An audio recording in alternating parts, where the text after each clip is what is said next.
Welcome back to my channel, guys. We have my Drift Week F80 behind me, finally getting work done to it. Obviously a while ago we did full bolt on, put all the parts in the car, and the next thing we have to do is actually make it driftable. So we have a bunch of parts I'll open up in a second. We started tearing up the interior to see what we have to work with for our e-brake solution. So my friend Chelsea helped me out and contacted Willwood to find out exactly like what size bore master I needed to do the e-brake we're doing.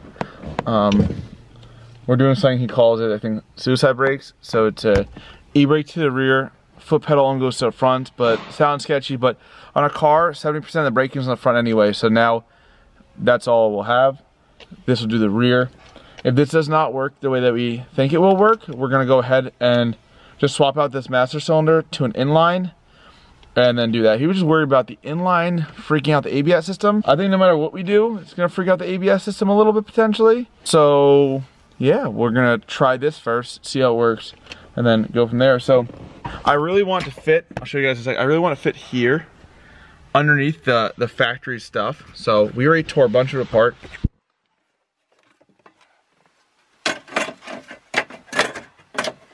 So I'll show you guys right now. This is a factory-ish spot that this thing runs with an iDrive controller in this hole. I want to have the e-brake sort of kinda where the iDrive controller is, and then see if we can move the iDrive controller forwards a little bit in this thing. I have a guy that does carbon fiber overlays. Even though this is carbon fiber from BMW, it is practically an overlay anyway on top of plastic of some sort, it looks like.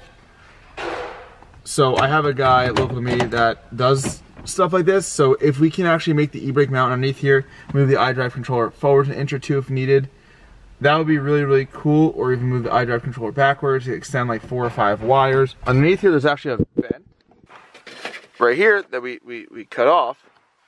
So we're gonna see if we can get this thing in there and have it somewhere right here. Shifter, e-brake.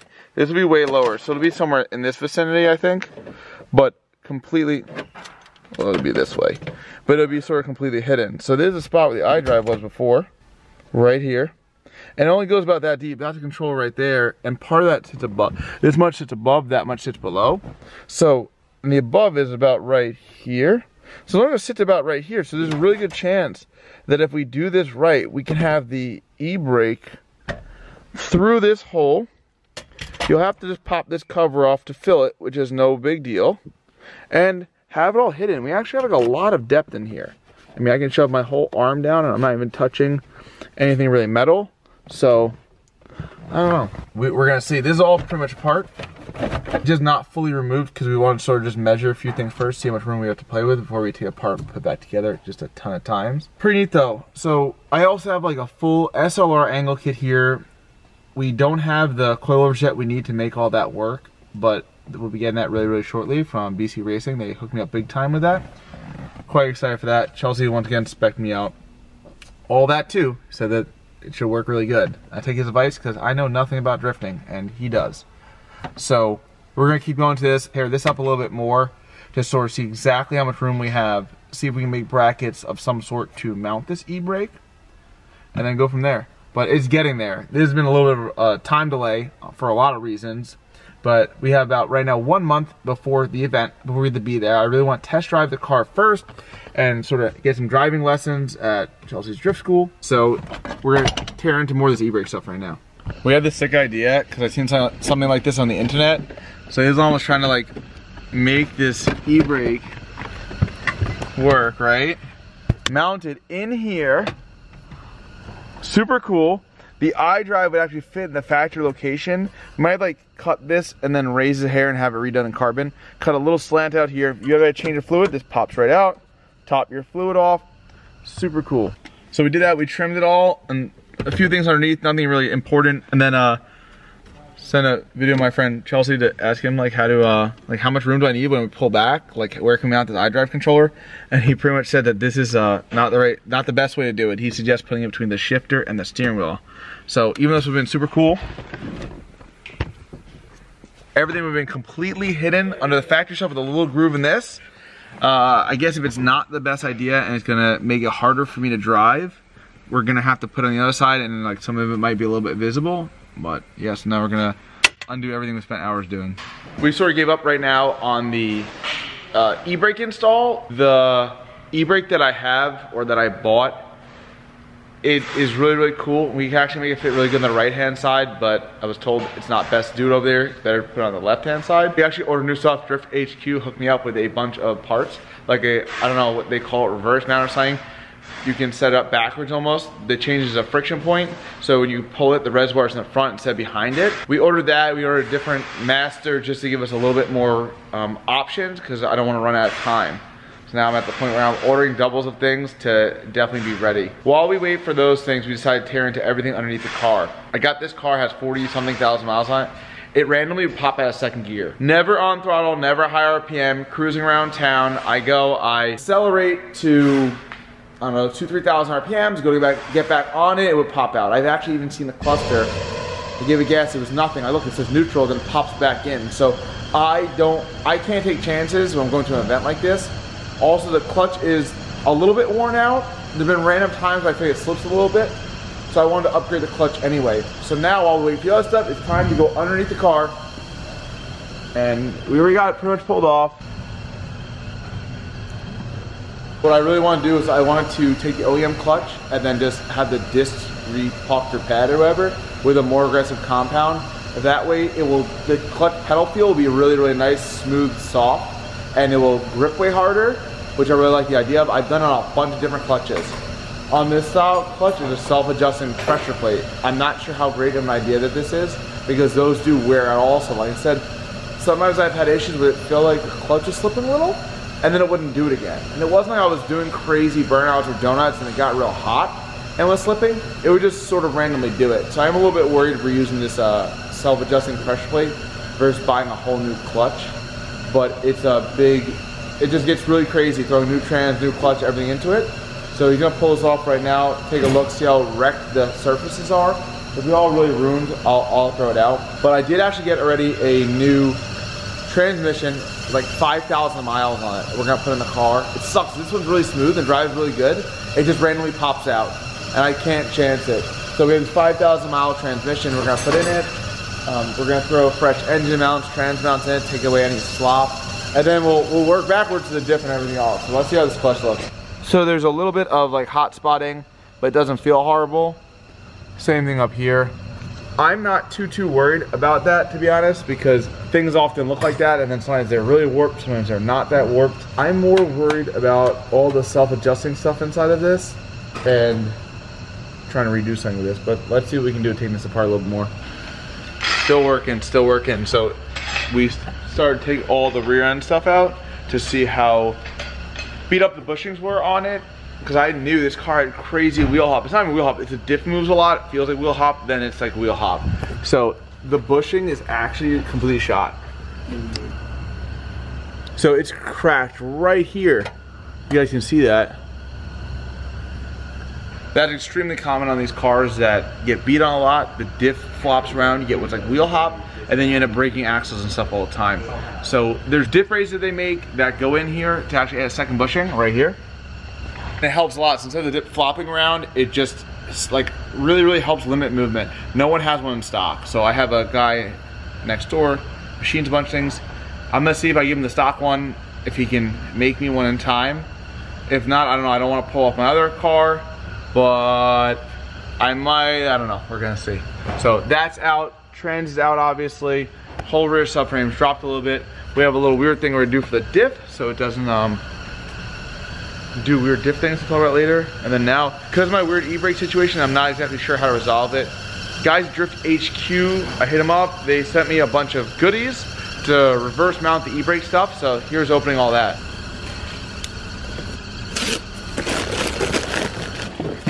This is not exactly what I wanted. Duarte thought I wanted something like this. This is pretty cool. I guess you can remote mount the reservoir elsewhere. This is a really good option, a little bit different than what I already have. So I was thinking of something a little bit different where we just do it inline and just thread it to a reservoir. But this could work really good too. It would do the exact same thing, super low profile to be able to remote mount it. So this is probably a better idea than what I was thinking, because it came with every single thing that I need. It's just not really what I was expecting. And then we have this. Got my swag. So I guess this does the opposite. The other one, you'd have to pull it this way. This doesn't work like that. This one works when you go like this and then you pull it. So we'll be able to mount it actually sort of backwards compared to what it was. This cylinder is a little bit different bore size than what I need for my brakes, so I won't be using this one. I can use the other one, but I think this is gonna fit a little bit better. It's actually pretty cool looking. Pretty hyped. It fits really good. You wanna pull it real quick? Skirt, skirt. So that one fits really good. We're gonna use the reservoir from the other one that we had already. We already trimmed the carpet a little bit to put it about where it has to be. We gotta trim this one bracket right here. So it's my favorite time of the day, which is Sawzall time, to cut this up. Bro, Sawzall's life. You guys can't see my face, but it's life. So now that that little piece of plastic's off, we can actually mount the e-brake in. You wanna throw it in there? So, what do you think? Good or nah? I think we're gonna probably sandwich plate it, like put a metal plate on the other side to reduce flex on the firewall, and if we have to, we can always like raise it up and have a plate welded here to the I would say firewall transmission tunnel, give us a little better structure. But now we're getting somewhere. So after all the e-brake figuring out, we milled out these holes.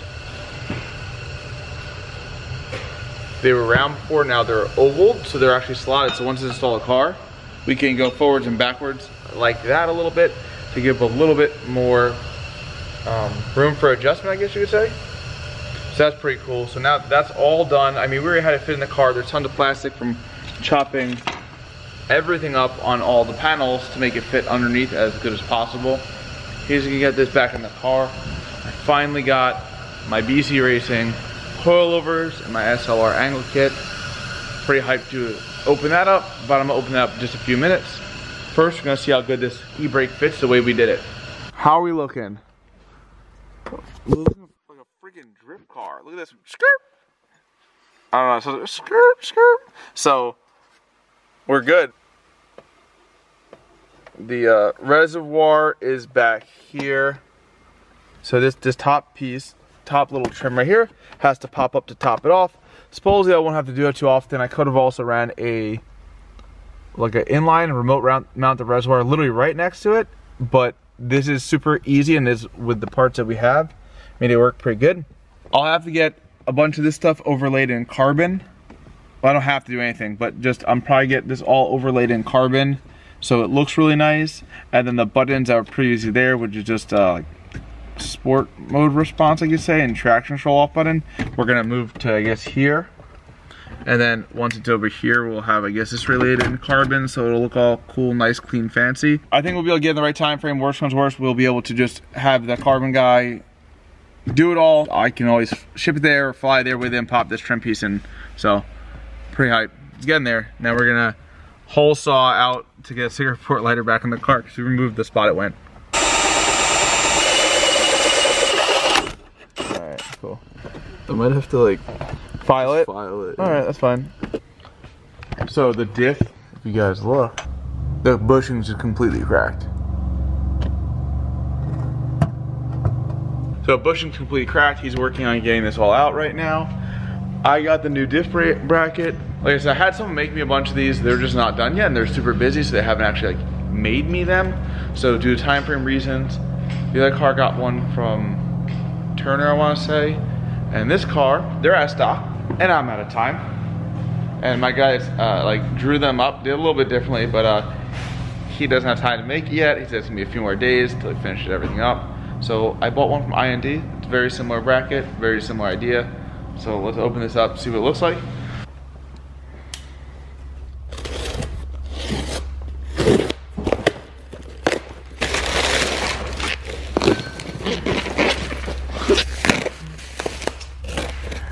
Wow, I got boxes on boxes out here.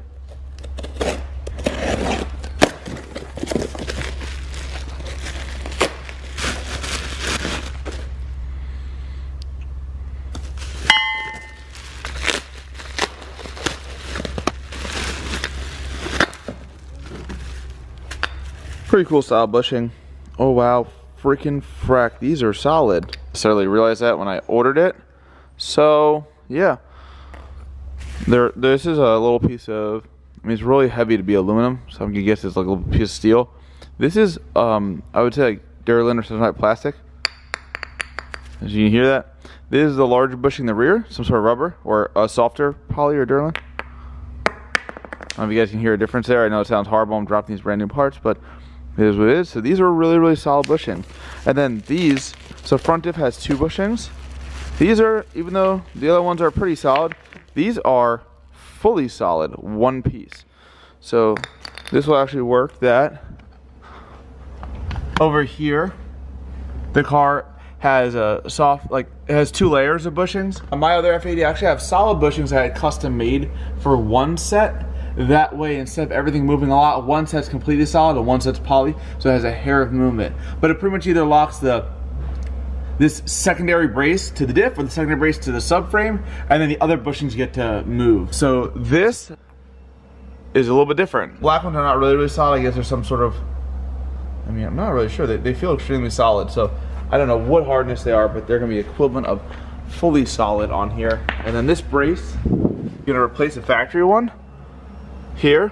Another bushing will get put in this hole up here that's currently empty to give it better mounting, so the diff won't be able to do that anymore. It'll be way more sturdy. Let's see what else comes in this package. This is another front bushing. Comes with new rear bolts. And the reasoning behind that is the rear bolts from the factory are one-time use. Comes with a longer bolt too, some stickers, a ton of bushings, not bushings, washers. I guess they want you to put probably a washer on each side. That way these little cup thingies that are sort of kind of really tight in here don't fall out. The diff doesn't move too much, the washers will go on both sides.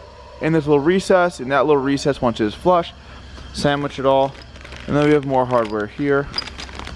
Have to see exactly what goes where, but other than that we got nothing. We'll get this diff brace thrown on there, give me a little better support.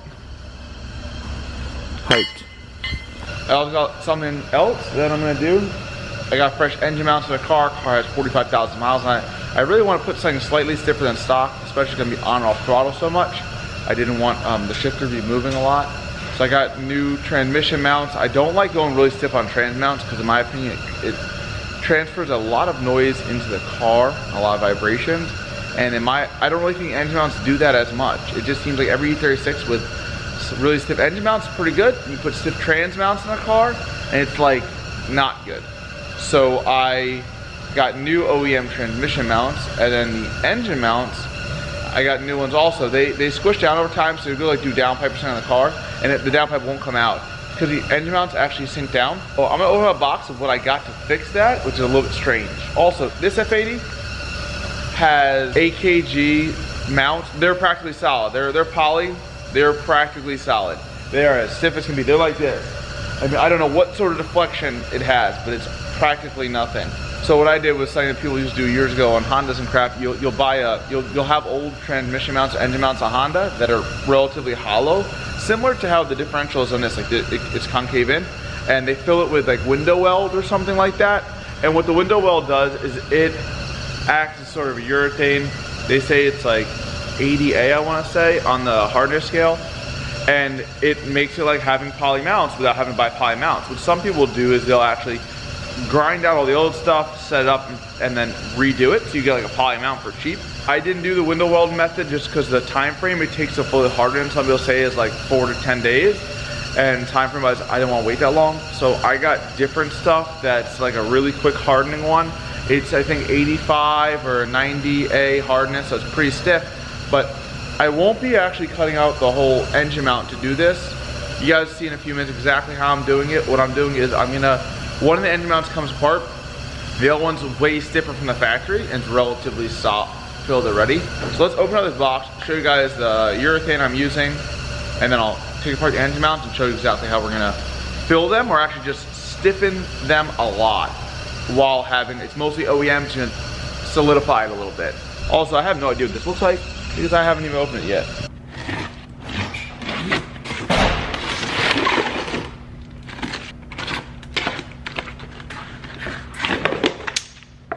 There's actually 80A, it says right on it. I guess you gotta mix these two things together. And then you've got some sort of polyurethane. I'll show you guys now how I'm gonna open up this engine mount. So this one engine mount does not come apart easily. This one does, it has little clips on the side. So it sucks because this is the engine mount actually will pull up a lot, which I wish I could fill in a lot, I can't really. If you look down at them, even just filling in this groove a little bit will give this a little bit more structure from moving around and lifting up as much. This one, if you look in, seems a lot more solid. So I'm gonna have to, I can only fill this one oh so much, but anything will help the movement of it. Put a little pressure like this, and a little pressure like this, popping them all up. Sort of one by one. One's in here a little strange.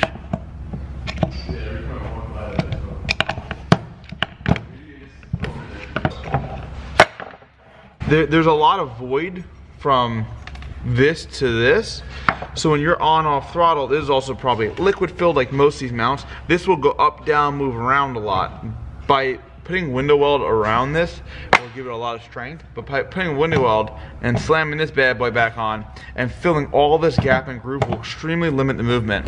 I'm gonna see how hard it is to do. I'll probably have the same guys make me the bracket, make me engine mounts. I'm gonna get my stock ones and these to measure off of. And then make something like a poly bushing inside. There's no bushings in the market that are just a little bit stiffer than stock. It's either you have soft OEM ones that get ruined really easily and then have a ton of play, or pretty much solid ones like AKG still. So I'm gonna do, if there was an option to buy mounts, I would just bought mounts, but there isn't. So I'm gonna do is we're gonna fill this all up, slam this back together, fill in the old ones as much as possible, and then let these set. This sets in a few hours, so probably tomorrow or the next day when it's fully done, put these back in the car. So we got this motor mount all cleaned up. We use, I'm not sure if it's a great idea, we use like ethanol and other things to sort of eat away the, when like rubber stuff like this is made, there's like mold release on it, so that eats away at that. Next up, we have BC Raising Coilovers we got open, and probably get to the angle kit way later. So here's opening BC Racing Coilovers, see what they look like. This one's getting custom stuff to fit the coilover.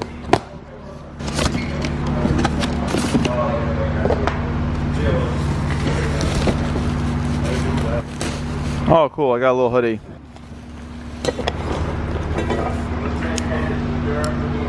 Unboxing video. It's just turning from unboxing to a surgery. So this is the weird part. This has a different size lower right here compared to your standard F80 stuff. And it's also a little bit different. I guess spring rate or whatever Chelsea chose for me. So yeah, this is different. Normally it's I think a little bit wider. Maybe it's this size the whole way through, or maybe it's smaller. Not really sure. The SLR kit requires a different size here. So I guess that's it. Just a whole nother set. The other side, I'll leave that one in there because I already flipped these who the hell knows which way. So I'll leave that for my mechanic to open. That way he puts together the right way. So he's gonna start installing this right now on the car while he's got the whole rear end apart. And then we'll work our way to the front to see how it fits together with the angle kit. Alright guys, that's really it for this car right now. We're gonna get into all the other stuff in the future videos. We can just fit only so much stuff into one video. If you want to see more of this car, be sure to subscribe. Hit the bell to see whenever we're doing new stuff on it. We have SLR kit, BC suspension, all going into the car next. We're not really done working on it. We can, like I said, we just show you guys so much in one video to get it all fitted in. We're gonna keep working on this, so stay tuned.